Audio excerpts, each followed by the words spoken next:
Welcome to Gifts in Strange Wrapping Paper, a podcast where we explore the transformative power of life's unexpected challenges. I'm your host, Kelly Getz, an intuitive educator and leadership coach.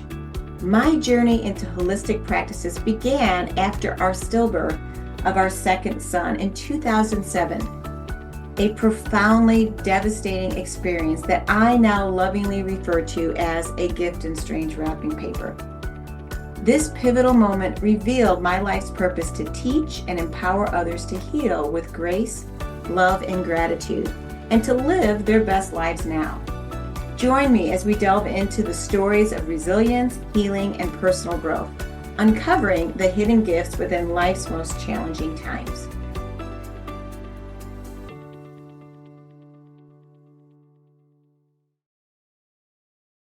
Welcome to today's broadcast, where we are going to delve into the transformative powers of support and teamwork towards achieving any goal or dream that you have. So often, the assistance we receive comes in unexpected forms, what I like to call gifts in strange wrapping paper. We're going to explore how stepping out of our comfort zones to ask for support not only will propel all of us forward, but also enriches the lives of those who offer to help. So the journey begins, our family adventure.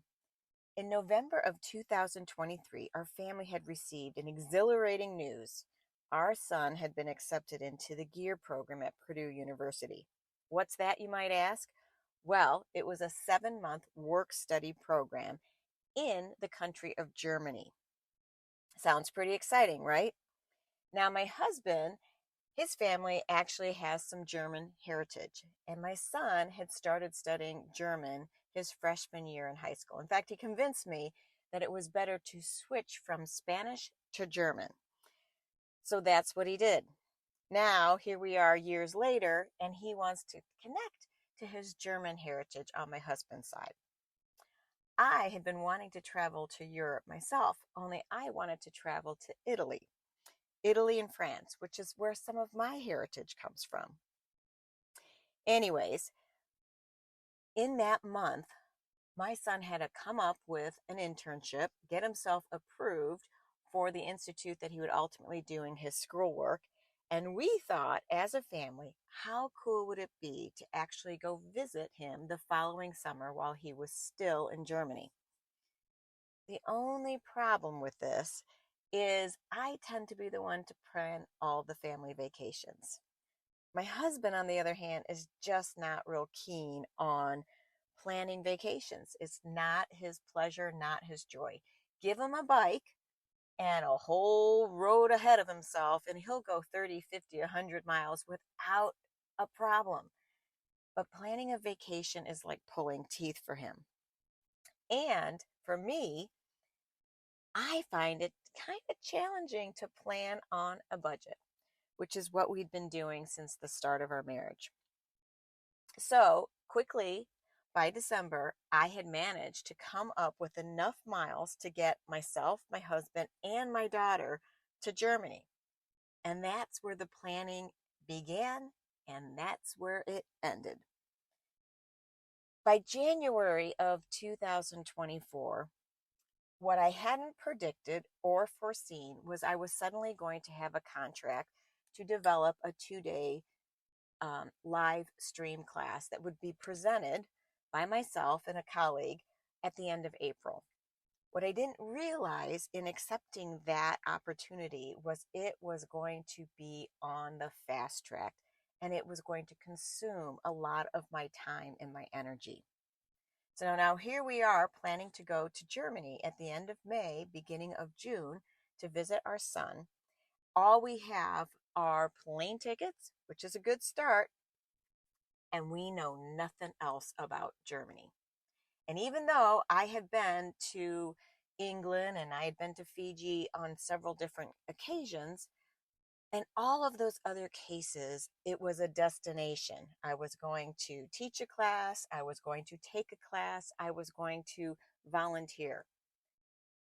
There was no traveling across the country or even attempting to go visit another country while I was there.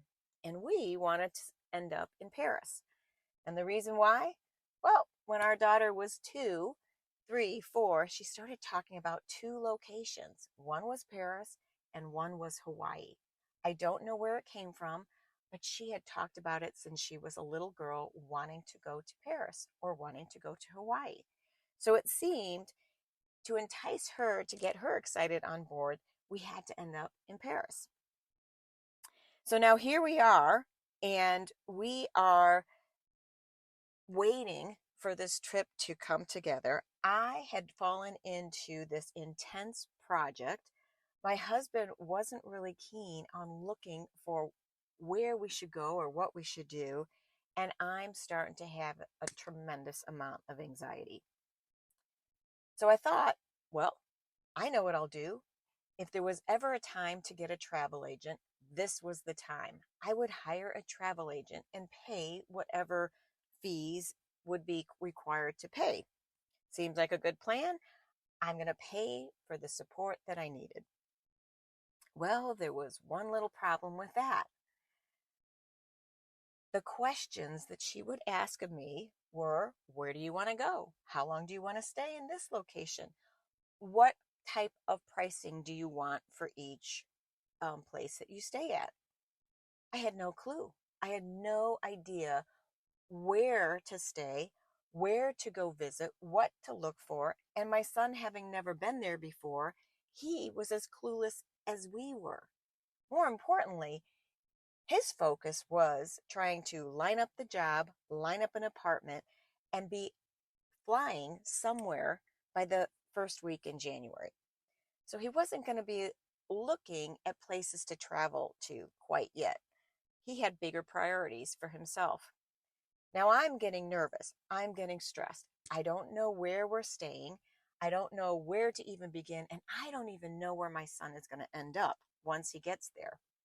So I have no landmark to fly into, or even what's the best location to fly into.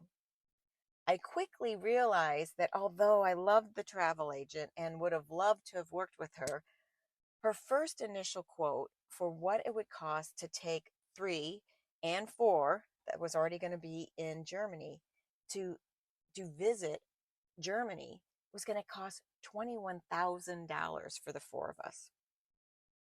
I realized pretty quickly we do not have that kind of budget. As much as I would love to spend $21,000 on a 2-week trip to Germany and Paris, I just knew that was going to be well over our budget, and that was going to create a whole nother realm of stress for our family. So instead, I decided I would try to do it myself, and I would try to save money because I couldn't spend $21,000. Only with my work project happening all at the same time that the planning for this trip was happening, and the days were passing very quickly, my level of overwhelm and stress regarding this particular trace started to grow. Now, the one thing I didn't do was to think to ask other friends where they had traveled to. I didn't think to ask who else might be able to support me and building this trip or getting my arms around this trip. I'm not a big social media person. I know there's plenty of different pages out there where you can find the best. So my husband and I did what many people might do. We started researching Germany through YouTube, and we would look up different people talking about different places to go in Germany. Seemed like a good plan. Only, although they were telling us about the cities, we still didn't know where to stay. And not having a place to lay my head at the end of the travel was something that I was a little concerned about. So finally, one of my dear friends, Lydia, said to me, I know how we can support you and we can help this level of building stress that you have around this trip to Germany. We've been to Germany before. And although we have known our friends Lydia and Chris for years, we really didn't know all the places they had traveled with their kids prior to us becoming good friends. So when Lydia said, "We've been to Germany before," what we're going to do and what I'm offering to do for you and Carl to remove some of the tension, to remove some of the stress, we are going to bring our laptops to your house on Sunday evening, and the four of us are going to sit in front of our laptops and we are going to find what locations you should visit and what accommodations you should stay in. Now, my first thought to that was, oh my gosh, they want to give up their Sunday evening to help us plan our trip. My husband wasn't even wanting to give up a Sunday evening to plan the trip. It caused him major shutdown. But now Lydia, who I know to be very organized, kind of like springtime, where she's got that wood energy, that bursting forward energy. She gets organized quick, she gets things done. I knew we would most likely have a pretty good plan by the time that she left. And oh, by the way, great news, a lot of where we were considering visiting that we knew nothing about, they had already traveled to years years prior. So although there was a part of me that wanted to say, no, no, I can't burden you on a Sunday night to help us plan our trip, there was another part of me remembering a lesson I had learned 25 years before. And that lesson was, there is no goal or dream that we can't accomplish on our own. But when we bring in support and teamwork, when we invite other people into our dream or our goal and use and leverage their expertise, not to do it for us in a way that would be help, where somebody enables you by doing it for you, but to have them support you by bringing some of their wisdom and their expertise alongside you. So they don't do it all for you, they simply come alongside you. Either it could be support of encouragement, it could be the support of maybe they have a connection or a resource that you don't have that they can introduce you to.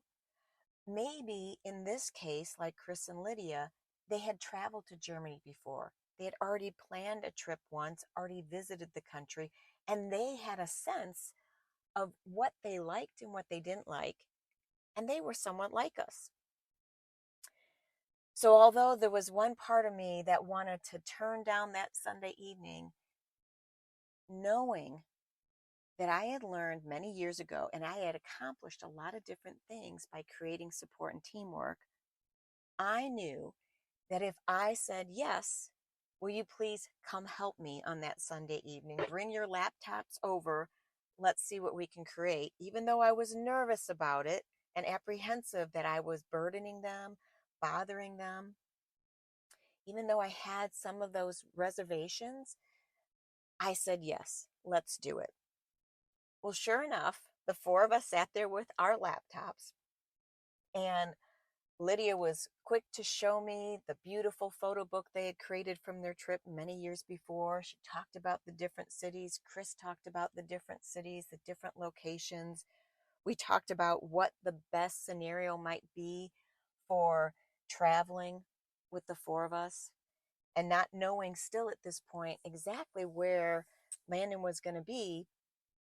We realized we could create a plan that would give us flexibility, that regardless of when Landon had his classes, we would be able to connect with him based on what we were looking at.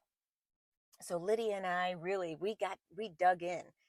I'm on Expedia. She said I would stay in this location, that location. So I'm like, oh, you like that place? Done. I'm happy to stay in the place that you stayed in. And I start booking. Now, I can't exactly tell you what my husband and my friend Chris were doing, because Lydia was moving fast and I was right there with her, moving just as fast. Well, by the end of the evening, sure enough, we had laid out how many days we were going to stay in each location and where we were going to travel to. And we had quickly discerned that although we were curious about popping over to Switzerland, we realized the better scenario, the less expensive scenario, was to check out Austria. So by the end of the night, by the end of those 3, 4 hours, with no hardship to our friends, we had a general plan and we had reservations of where we were going to stay in all these great places that we wanted to visit. Talk about having a load taken off my shoulders. I could go into the next week focusing on my work project, knowing I could sleep at ease and no longer feeling angry and frustrated that my husband doesn't like to plan vacations. And even better, I know our friends left having talked about their trip, having reminisced about the trip that they took with their kids, having shared all of the different details. I saw them light up. I saw the ease in which they shared that information. It ended up being a really fun night for all four of us. And the part of me that was concerned that I was going to be burdening them by having this support, having this help, really just fell way off. So often, we as individuals, I want you to think about this. You need support around going after a new job. Perhaps you need support around your relationship. Maybe you even need support to start dating, whatever it is, or to lose weight. So often, most people, particularly as adults, think we have to go it alone. I once watched my first mentor 25 years ago. He asked everybody in the room, and there was at least 50, 60 of us. He asked everyone one really profound question. How many of you, when you have a friend or a family member that calls you because they're stuck at the airport or they need help with their kid because there's an emergency or they're sick or somebody's ill in the family and they need a meal, how many of you are quick to raise your hand and say, I've got you. I'm happy to help you? And most of the room raised their hand. He followed that question up with, how does it feel when you're the one helping somebody else when they've got a need or they have a concern or a problem that needs attention? How does it make you feel? And as the audience started sharing, well, I feel really good about myself. I feel loving. I feel supportive. I feel proud that I was able to step in and help my friend with their problem. He then asked another question, and it's a room of adults or young adults, teenagers, college kids. He then asked the next question. How many of you are really, really good at asking for support when you have a problem? And it was like crickets. Nobody was raising their hand. He followed that up with, well, how come? How come you're really, really good at offering support and help to somebody else in need? And that makes you feel really good about yourself, makes you feel proud, it makes you feel love, it makes you feel joy, it makes you just feel good about yourself. And yet, when you need support or help, you're not quick to raise your own hand. In fact, you don't raise your own hand, and you tend to do it all on your own. And why is that? And I want you to think about this. Do you ask for support and assistance when you need help? What level of stress do you need to be in? Do you wait until, like me, that the level of stress was so strong that I had become overwhelmed and I was starting to panic about the trip? I was starting to dread the trip? Or do you see that first sign that you really need help? And maybe if you contacted a neighbor and said, "Could you watch my kid? I have an emergency I need to take care of." How many of you wait and sit back and try to go it alone? When my mentor Jeff asked the room, "How come you don't ask for support when you need help? What are the reasons?" And the reasons were quick to be, "I don't want to seem needy. I don't want to bother anyone. I don't want to appear weak, that I can't handle my own problems." In all cases, the main reasons that young adults, older adults, don't ask for support unless they're in a work environment where there's that level of management or there's a job aspect involved. This is when it's personal.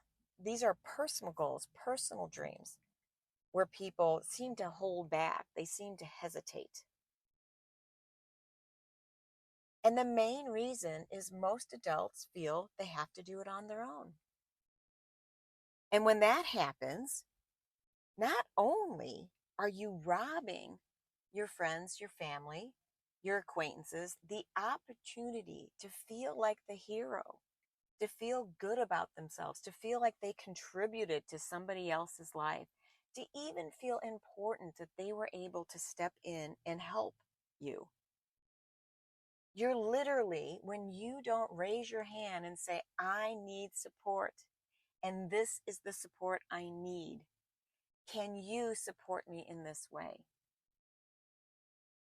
When you don't raise your hand and say, "I need this," and are specific on what you're asking for, you rob everybody else around you from having that sense of contribution to feeling good about themselves. Just like when you step in and help somebody else, when you step in and help somebody else, you feel good about yourself. I've noticed something as my kids are getting older, high school, it starts, where there's this breakaway independence.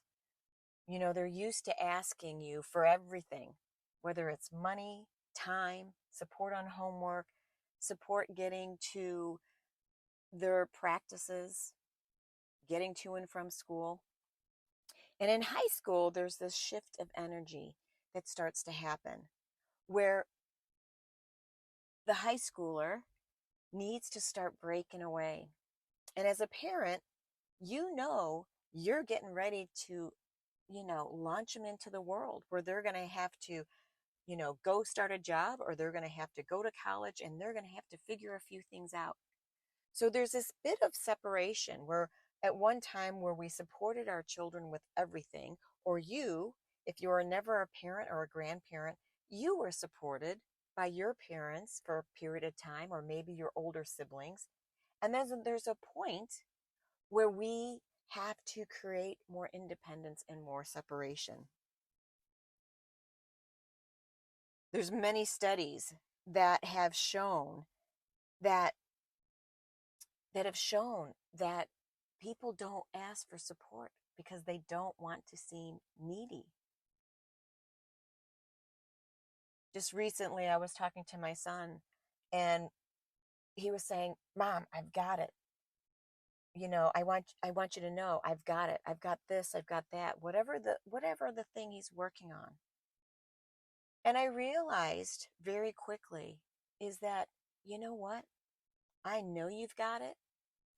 And I also want you to know that we are always going to be here, whether it's emotional, physical, financial, we're always going to be here to support your progress forward in life. Certainly, you can always count on that encouragement and that belief in you. And even though you can do everything on your own, and even though you've got all the tools and the resources to take care of whatever it is you want to accomplish, do not forget to ask for support, whether it's from your friends, your professors, your family, because when we create support around ourselves, the journey towards whatever that dream is, whatever that goal is, that journey to success is far more fulfilling. Not only that, it will happen in a much easier, quicker way.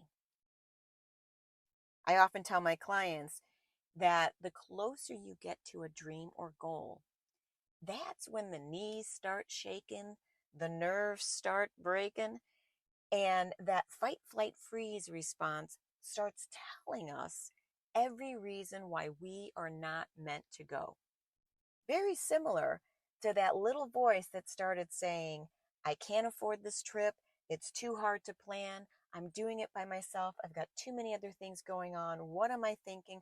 All the little negative ways that my fight, flight, freeze response jumped in and was ready to cancel the trip before it ever started. When I watch my clients getting closer and closer to their dream or their goal, that same little squeaky voice gets louder and louder saying, this is not meant for you. And I want you to think about it. Think about something you've really wanted to go after. How many of you have that project or that trip on your bucket list that you've had there for years and years and yet still have not accomplished it, still have not gone after it? I want to invite you with that very same thing to speak it out loud to somebody that's encouraging. And for some of you, it might be a total stranger. Talk about what that dream or goal is. Say it out loud. And then I want you to start looking for different people that you can ask for support, whether they're an acquaintance or they're a family member or a really good friend. Now, I think it's essential to distinguish the difference between support and help. Support means it's having the assistance that empowers you to achieve your goal while maintaining autonomy. Meaning, while you can ask somebody to knock something off your to-do list, it's not about asking for help. Someone else taking over the task, potentially diminishing your involvement and your growth. Oftentimes, when we help others and we take the burden off their shoulders, they don't really get that same sense of feeling empowered. It's almost like an enabling. And think about it. When your kids were learning to tie their shoes, or if you've ever watched a youngster and being helped, and maybe they're taking longer than normal, or taking longer than you would like, or a friend, for example. Just recently, I was trying to figure out a lock on a bike lock on vacation. And I asked a simple question. And the person I was with was quick to say, oh, let me just do it. They were impatient. Let me just do it. Well, I didn't want them to do it for them. All I wanted for support was them to remind me how the code needed to line up. That's all I wanted. So that I could, number one, learn, and number two, I could do it myself. So that ultimately, number three, I could feel empowered and good about using that particular lock. So you want to walk that fine line between asking for support or asking for help. Help is more of a enabling, where support is somebody coming alongside you, so you can maintain the autonomy and you can keep moving towards your dream and goal. So here are some guidelines for seeking support. When you reach out for support, I want you to consider these principles. Number one, I'm going to give you 4 principles. Number one, be specific. Clearly articulate what assistance you need. It could be, perhaps you're looking for a job. It could be, could you introduce me to this person that works at that company so I can have a personal connection and build a relationship and rapport and get to know about the company I'm interested in working at. That doesn't mean they go do the research, they go meet their friend, they get all the research, they promote you over here. Could be. And then they come back and they give you the information. That's not going to be really that helpful. What you really need is the introduction so that you can create the connection and the rapport and determine and discern whether or not that's a company you want to work for. So be specific. What kind of support are you looking for? 2, respect autonomy. You want to allow the person to say yes or no without pressure. And you want to respect whatever the answer is. It is better to have a clear yes or a clear no versus somebody waffling in the middle. Well, maybe I could do that. Maybe I can't do that. I don't know when I might be able to do that. The last thing you want is to be in that waffling maybe place. Because guess what? When you're stuck moving your goal forward and you're in that fight, flight, freeze of this is not something I'm worthy of having, you're already waffling. You're already in the maybe zone. So respect autonomy. If you get a no, you say, thank you so much for your honesty. And then you move to the next person. And sometimes that might mean you are 10 people deep until you find your clear yes of the person that can actually support you with what you're asking for. I have a great person I can't wait to interview that does this so well. The third thing is, like I already said, expressing your gratitude. So regardless of the response, thank them for their honesty and their time. I already said that. 4, you want to set clear parameters. If they agree, define the scope, the timing, the nature of the support. Let them know what you truly need and when you really need it done by, or when you need that introduction. And likewise, they can let you know, hey, coming back to that work introduction. Yep, I know that person. He's on vacation. It's probably going to take me about 3 weeks, but I can send an email right now and then we can close the loop in about 3 weeks. Perfect. You know exactly what's going to happen and when it's going to happen. So when you reach out for support, and I'm going to challenge you and I'm going to invite you to think about something you might be struggling with. Who can support you? Is it a coach? Is it a cheerleader? Is it encouragement that you need? Is it an introduction? Is it somebody looking at your resume? Is it learning a new skill? Who already has that skill that you need? Can they coach you? Can they teach you? So your invitation is to act. The only way that you're going to grow that muscle of feeling more supported in your life is to actually ask specifically for the support that you need.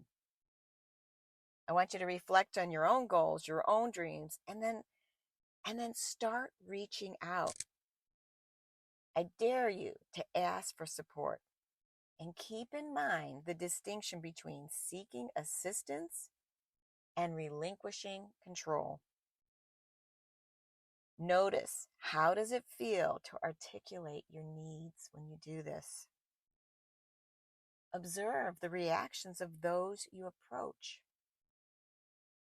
Often you might find that people may not be willing or able to support you in the timing that you need. And it's better to know that they are bogged down with their own goals and they can't help you right now. Get excited when they say no. And then say, next, who else might be able to support me with that need? And move on with no judgment to the next person. I invite you to find your yeses. And the only way you're going to do that is if you keep asking for what you need, big and small. Start off with the small requests and keep asking. You will be surprised that when you do find the person that can support you with your goal, your need, you will find that not only does it light them up to help you, to support you, you will also find how much faster you move towards your dream or goal. So I invite you to jump on to my Facebook business page, Kelly Getz, and I want to hear about your experiences. How did it go seeking for support? What was it like when you asked? Did you have to ask more than one person? And if you did, good for you. That means you are stretching your muscle a lot quicker. I want to hear your stories because, quite honestly, so often as adults, we're in a little bubble thinking we got to do it all ourselves. And the truth is that when you find people to support you on your dreams and goals, everybody wins.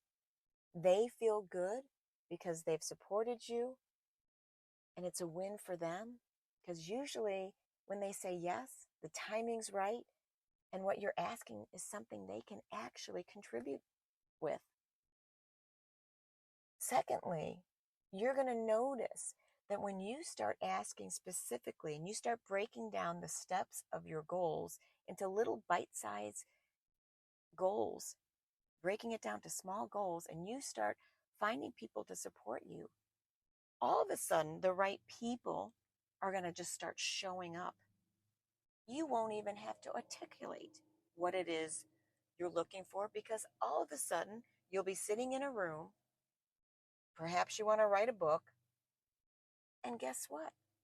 There's an editor in the room, a publisher in the room. And you didn't even have to go looking. They just started showing up. So share with me on my Facebook page what it is that you are creating support around and what you learned about yourself and what you learned about others when you got really, really clear about what you desired. I look forward to hearing your stories. Remember that when we create support and teamwork in our lives, and we create it in the lives of others, everybody wins. Have a great day.